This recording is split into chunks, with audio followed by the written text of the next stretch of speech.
Hello guys, welcome back to Links Corner, tempat kita sharing ilmu. Oke guys, pada Links Corner kali ini kita akan sharing melanjutkan topik konsep dasar fisika instrumentasi pada video sebelumnya. So, stay tuned. Pada sebuah sistem instrumentasi, menggunakan beberapa komponen penyangga sebagai acuan untuk mendapatkan hasil pengukuran. Salah satu komponen terpenting dalam proses instrumentasi adalah sensor, di mana pada industri 4.0, tren dari sensor mendapat perhatian yang cukup baik dari segi material dasar dan karakteristik yang diinginkan. Tentunya ini semua untuk mendapatkan smart sensor yang lebih efektif digunakan. Material dasar dari sensor sangat banyak jenisnya, di antaranya dari bahan konduktor, semikonduktor, quartz, ferromagnetik, dan lain-lain. Serta material dasar sensor ini sangat berhubungan dengan karakteristik yang diharapkan dari sebuah sensor itu sendiri. Karakteristik dari sebuah sensor yang diharapkan biasanya mengikuti sesuai dengan perkembangan zaman, di mana saat sekarang ini sebuah smart sensor memiliki ukuran semakin kecil kecenderungannya, sensitivitasnya lebih bagus, range deteksinya cukup lebar, semakin robust, less atau non-invasif, jadinya lebih efektif ya. Dan juga banyak kecenderungan-kecenderungan lain yang mungkin nanti diharapkan pada sebuah smart sensor itu sendiri. Nah, adapun besaran fisika yang dapat diukur tentunya dari bidang mechanical, electrical, hingga optical, serta masih banyak yang lainnya. Sebuah smart sensor mempunyai sistem yang terintegrasi dengan sistem informasi yang diterapkan pada sistem instrumen di industri-industri.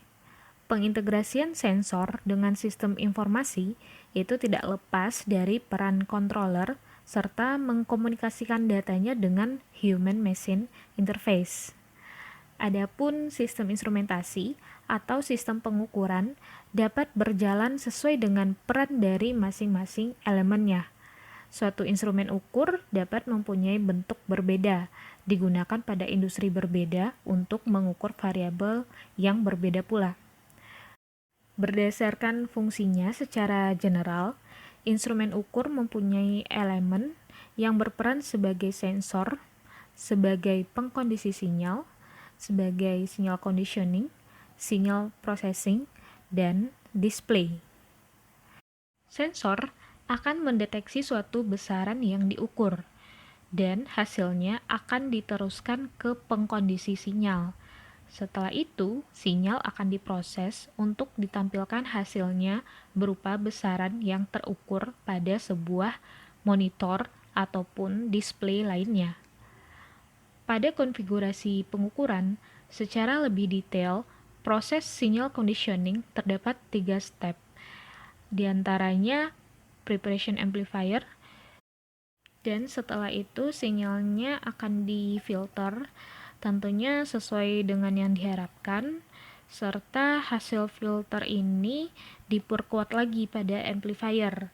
Selanjutnya untuk diproses pada analog to digital converter. Nah, pada proses instrumentasi dengan sistem transmisi data ditambahkan transmitter dan receiver secara berurut setelah komponen amplifier pada signal conditioning. Konfigurasi sistem instrumentasi ini tentunya dapat ditemui pada setiap pengukuran, walaupun tidak semua elemen ada pada proses tersebut. Contohnya dapat kita pahami pada sistem pengukuran berat berikut.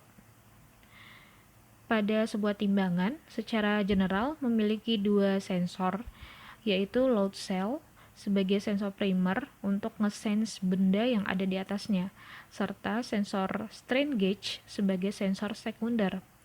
Setelah itu, proses berlanjut dengan pengkondisi sinyal. Pada pengkondisi sinyal ini terdapat 2 komponen, yaitu deflection bridge, datanya masih berupa tegangan milivolt, dan amplifier untuk memperkuat sinyal ini menjadi tegangan volt. Tegangan volt tadi diproses pada analog digital converter dan mikrokomputer sehingga kita bisa melihat pada layar berat benda yang ditimbang ada di angka berapa. Nah, untuk keluaran ini ada yang berupa display analog dan ada juga yang berupa display digital. Next, kita cek satu persatu elemen pada konfigurasi sistem instrumentasi tersebut. Elemen pertama yang paling berperan penting adalah sensor. Sensor ini merupakan elemen yang merasakan atau to sense besaran yang diukur dalam bentuk energi listrik maupun thermal ataupun mekanik dan sebagainya. Untuk mengubah besaran fisika pengukuran menjadi besaran sinyal, diperlukan suatu transducer ya pada sebuah sensor, di mana transducer ini mengubah bentuk suatu energi besaran fisika menjadi bentuk energi lainnya. Nah, elemen yang fungsinya berlawanan dengan sensor yaitu aktuator, di mana aktuator ini mengkonversi suatu sinyal input yang biasanya berupa sinyal listrik ke sebuah action. Biasanya actionnya ini berupa mechanical. Secara general, sensor terdapat dua jenis, yaitu sensor aktif, di mana sensor aktif ini sensor yang memerlukan suatu sumber energi sebagai bagian dari proses pengukuran. Contohnya saja itu sensor atau transducer ultrasonik, fotokonduktif, dan sebagainya. Sedangkan jenis sensor yang kedua adalah sensor pasif, sensor yang tidak memerlukan suatu sumber energi sebagai bagian dari proses pengukuran. Contohnya ada termokapel, tabung Bordon, dan sebagainya juga. Nah, menurut outputnya, sensor ada dua tipe juga. Yang pertama, sensor analog, sensor yang mengeluarkan sinyal analog seperti termokapel, dan sensor digital, sensor yang langsung mengeluarkan sinyal digital. Beberapa contoh dari sensor dilihat dari besaran fisikanya. Yang pertama adalah sensor temperatur, contohnya termokapel dan resistance temperature detectors. Dan ada juga sensor gaya dan tekanan seperti membran, piezoelectric, strain gauge, dan sensor posisi seperti linear variable differential transformer atau LVDT dan potentiometer. Elemen yang kedua adalah elemen pengkondisi sinyal atau signal conditioner. Elemen pengkondisi sinyal ini merupakan suatu elemen yang mengkondisikan sinyal keluaran sensor sehingga menjadi sinyal yang dapat diproses selanjutnya. Pada pengkondisi sinyal ini itu ada komponen filter yang digunakan untuk membuang sinyal dengan frekuensi yang tidak diinginkan, dan ada klasifikasi filter ini juga berdasarkan implementasinya, yaitu ada filter aktif termasuk rangkaian RC dan op-amp, filter pasif terdiri atas rangkaian RLC dan filter digital. Dan ada juga klasifikasi filter berdasarkan respon frekuensinya seperti low pass filter, high pass filter, band pass filter, dan band stop. Nah, komponen pengkondisi sinyal yang kedua itu ada amplifier, contohnya operational amplifier atau op-amp, dan instrumen amplifier. Setelah dikondisikan, sinyal tersebut akan diproses pada elemen pemrosesan sinyal. Nah, elemen ini akan mengubah keluaran pengkondisi sinyal menjadi bentuk yang sesuai dengan kebutuhan proses berikutnya. Contohnya pada elemen ini ada analog to digital converters dan komputer ataupun mikrokomputer. Setelah itu adanya rangkaian elektronik ataupun rangkaian mekanik. Serta ada juga yang menggunakan multiplexing, di mana rangkaian ini untuk memilih salah satu input dengan sinyal kontrol digital. Barulah setelah diproses data besaran pengukuran itu ditampilkan pada suatu display. Nah, berbagai macam display dapat berupa chart recorder, alphanumeric display, ataupun visual display. Untuk mengirimkan sinyal tersebut ke elemen lainnya pada suatu proses pengukuran, ada beberapa pilihan komponen yang diperlukan. Contohnya pipa sebagai media transmisi sinyal pneumatik, ada puli juga sebagai transmisi sinyal mekanik, kabel itu biasanya mentransmisikan sinyal listrik, gelombang elektromagnetik sebagai media transmisi sinyal elektromagnetik juga, ada juga serat optik atau fiber optik sebagai media transmisi sinyal optik. Pada suatu instrumen ukur, tidak selalu harus ada semua komponen fungsional secara lengkap seperti yang kita mention satu persatu sebelumnya ya.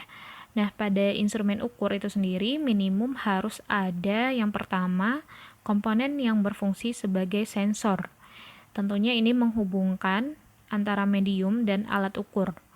Yang kedua, komponen yang berfungsi sebagai elemen presentasi atau display. Dan komponen ini yang menghubungkan antara alat ukur dan operator. Overall, baik atau tidaknya kinerja dari suatu instrumen yang digunakan tergantung kepada karakteristik kinerja instrumen yang dibagi menjadi dua, yaitu karakteristik statis dan karakteristik dinamis.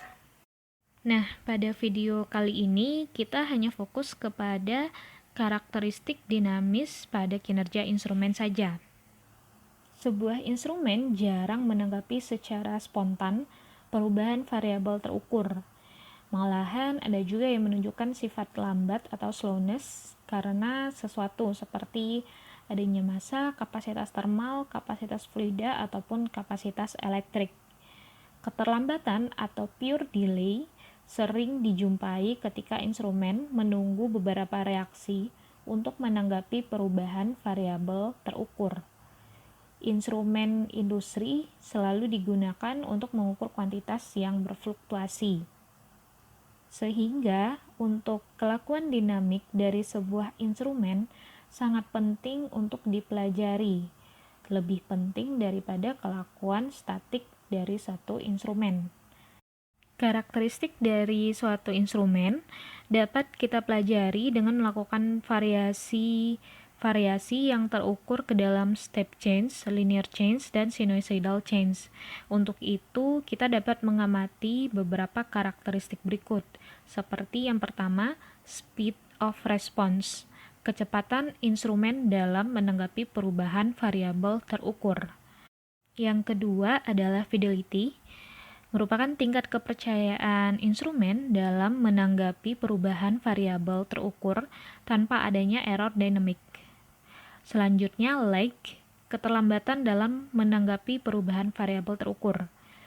Karakteristik berikutnya ada dynamic error, di mana di sini merupakan perbedaan antara nilai nyata yang bervariasi karena waktu dengan nilai yang ditunjukkan oleh instrumen tersebut. Untuk karakteristik respon dinamik instrumen orde 0, orde ke-1 ataupun orde kedua, di sini kita melakukan perhitungan secara matematis menggunakan transformasi Laplace, di mana kita bisa mengetahui pada respon dinamik instrumen orde 0 performansi ideal atau perfect dynamic dari suatu instrumen yang mengindikasikan di sini no lag or no distortions.